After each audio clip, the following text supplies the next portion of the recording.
a number of years ago, we went looking for license plate reflectors, is essentially what they're called. And they're vintage, made in the 20s, glass reflectors. They're now something that we've been selling for quite some time.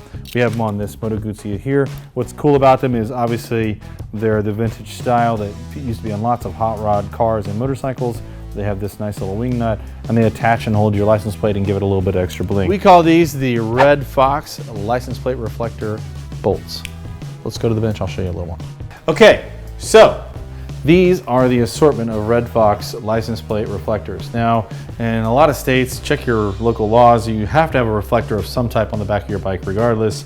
You have different colors, they're all glass. They won't break, they won't fade, they won't just fall apart the way the plastic copies do. You've got white, you've got red, you've got orange, yellow, green, blue, the whole color spectrum. These are the newer versions that we've got here, the somewhat larger versions. Then the smaller versions are the ones that we had out there on the Moto Guzzi.